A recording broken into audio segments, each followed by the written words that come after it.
Hi guys, welcome back to my channel. Today I have swatches for you from the Witch Please collection for Halloween 2020 by my brand Pampered Polishes.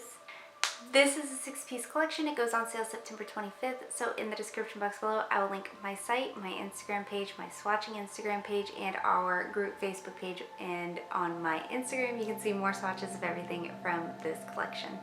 This is a one batch release. If something sells out, I'm not going to restock it. I don't plan on bringing any of these back next year either. So this is a one-time, very limited release. We do have 6 polishes to look at today, and let's go ahead and get started.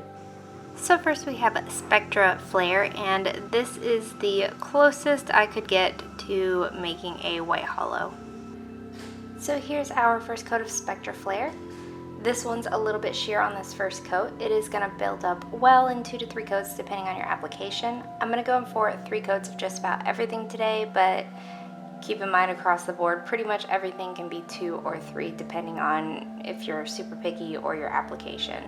So I think the formula on this one is good. I didn't have running, pooling, or staining. The hollow that's in here stands out much better in the sunlight than it does in like indoor lighting. So here is that third coat, and that does cover for me completely in 3. You are going to want top coat to finish this off. It does dry a little bit on the dull side. It'll also help that hollow stand out some, and removal on this one is easy. So there's 3 coats.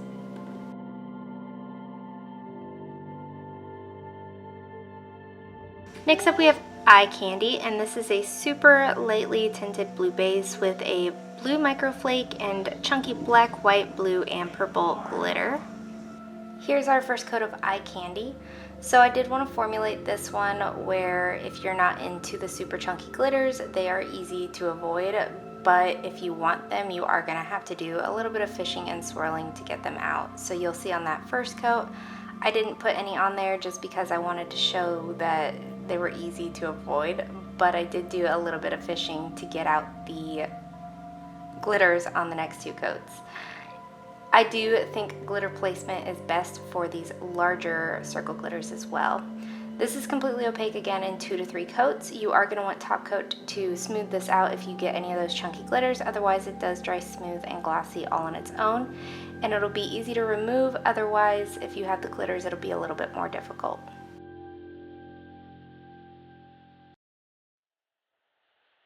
Up next we have Ghoul's Best Friend, and this is a neon pink acrylic with various blue and purple glitter. Here's our first coat of Ghoul's Best Friend. This one is our typical acrylic formula. It does lean more on the jelly side of acrylic. So if you don't know what acrylic is, it's somewhere in between a cream and a jelly. And there's a whole spectrum where it can be more creamy and more opaque, or more jelly and more translucent. So this one is leaning more towards the jelly spectrum of things. So just like the other ones, this one's pretty well opaque on 2 coats, but again, I am going to go in for 3. I think the formula is good. It's a little bit on the thicker side per the nature of a jelly, but it's not difficult to work with at all, and a good amount of glitter comes out without having to do anything special like fishing. So there is 3 coats.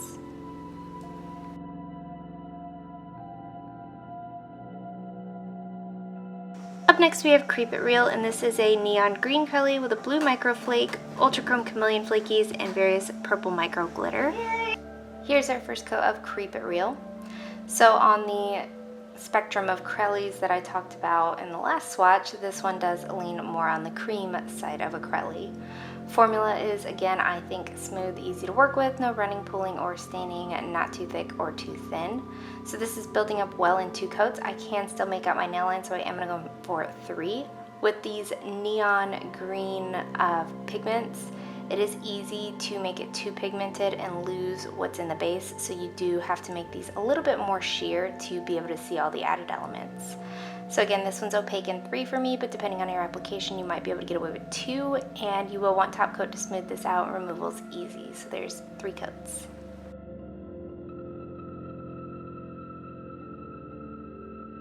Up next we have Pain in the Neck, and this is an oxblood reddish purple jelly base with purple, pink, red, and blue microflakes. So here is our first coat of Pain in the Neck. This one is more cream formulaed, very smooth, easy to work with. Again, not too thick or too thin in my humble opinion, as this is my own brand. I think the formulas are easy to work with. This one is a little bit uneven on this first coat. I'm gonna build this up in 3 coats today. If you're a little bit if you're into a little bit thicker of coats, you could probably get this one no problem in 2. The little flakes that are in here stand out really, really beautifully, and I think it accents the base color really nicely. So a 3rd coat is going to deepen that color and make it completely opaque and even for me. This does dry decently glossy and smooth all on its own, but a top coat will help with longevity and removal is easy. So there's 3 coats.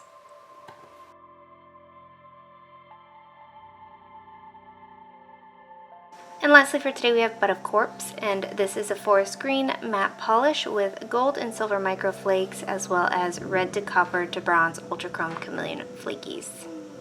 And here's our first coat of Bud of Corpse. This is the only one today that I'm going to do 2 coats on. I didn't have any kind of issue on any nail needing a 3rd coat. I also think the formula on this is smooth, easy to work with. It's a matte drying polish, but it's not one of those matte drying polishes that dry as you're working with it, so you do have time to manipulate it as needed. So again, completely opaque in 2 coats. If you don't love the matte finish, this is also really beautiful with a glossy top coat.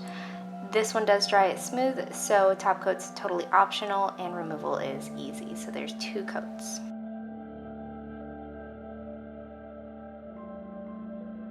I hate picking favorites of my own collections, but I did have 3 standouts. The first one being Spectre-flare. I tried so hard for months to make a white hollow, which I know is like something everybody's tried and obviously it doesn't work and there's a reason for that. But I made this as white as possible without the Spectre-flare graying out my base, so it's as white as possible with as much hollow as possible while still being white. So this took a lot of work, a lot of hollow, a lot of trial and error, so he has to be a favorite of mine just because of how much work went into him. My next favorite is Creep It Real. I'm all about a bright green, especially around Halloween time, so this one is obviously something that I love. And then my last favorite would be Bud of Corpse. I'm really enjoying making like these sporadic matte polishes, and then with these platinum flakes and the ultra chrome chameleon flakes, I think it gives a really special effect. So these are the standouts from my own collection for me. And guys, that is it. Let me know in the comments below what you thought of these polishes. Let me know if you plan on picking any of them up, and let me know what your favorite was. Give this video a thumbs up if you liked it, subscribe if you'd like to see more from me, and I will talk to you again next time.